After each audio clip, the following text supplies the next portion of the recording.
China is escalating its fight against the Hong Kong freedom movement, passing a national security law for Hong Kong that defines freedom activists as terrorists, subjecting them to a lifetime in prison and violating a treaty that the communists signed 30 years ago, which guarantees folks in Hong Kong independence.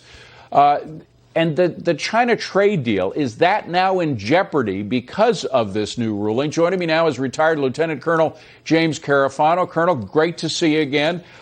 Is there any part of the trade deal that survives as a result of growing tensions between the U.S. and China?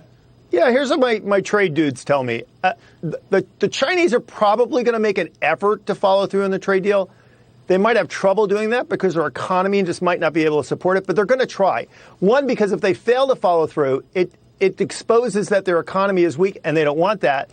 The other thing, if they fail to follow through, it makes them look feckless in their agreements, and they're already under a lot of international scrutiny. It actually gives Trump a stronger hand against them, and they don't want that either. But clearly, they don't care too much about agreements because they're violating the agreement that they made about the passage of Hong Kong from British hands to theirs.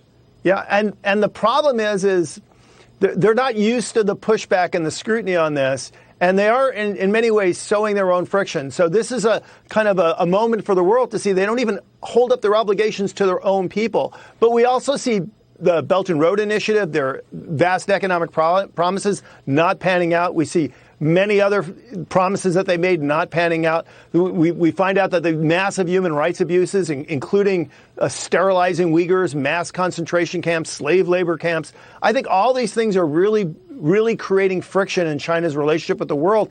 And yet they still seem intent on the way to deal with that is to crack down even harder. But the more they crack down, the more friction they create. Yeah, but they get away with so much. I mean, right now, there's a lot of condemnation for the Uyghurs and Hong Kong and other things, but they still are getting away with things. So if you get away with something, you'll continue to do it, right? Yeah, but on the other hand, ZTE and Huawei are being frozen out of markets. China's never seen pushback. Hold on a second. Which markets specifically are they being, other than ours? Which markets? You hear a lot of talk from the UK and others about it, but you still see them as we used to say, squeezing in like poverty.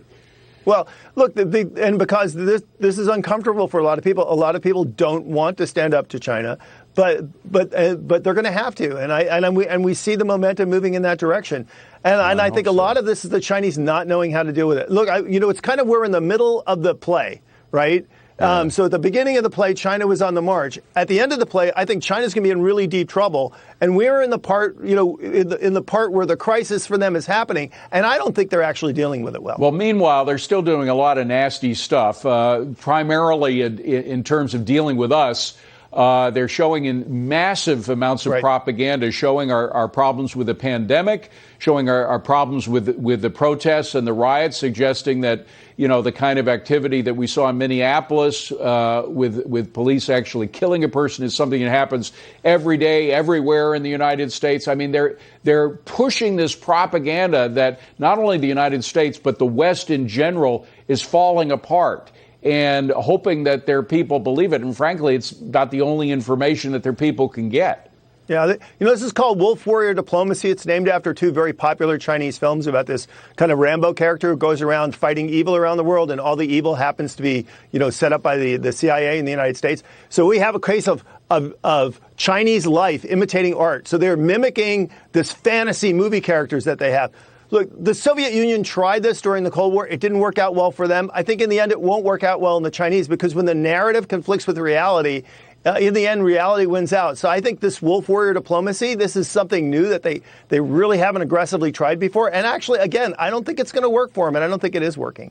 All right, finally, very quickly on Afghanistan, the leaks that whether or not the information is true or not, they were talking about very secure information. It was top secret for a reason. Somebody leaked that out. Is the leak putting our troops at risk? Oh, absolutely. Because if it was true, and a lot of us think, yeah, it might be true, the people that did that, they're now going to go to ground and be harder to find. And I think, look, just like Trump went after Soleimani because the Iranians were coming out to kill Americans, if he had actionable intelligence, he would go after the Russians. Whoever leaked that just made it harder and put our troops more in danger. Lieutenant Colonel James Carafano, great to see you again, Colonel. Thanks very much for coming in. Appreciate it. Coming up next.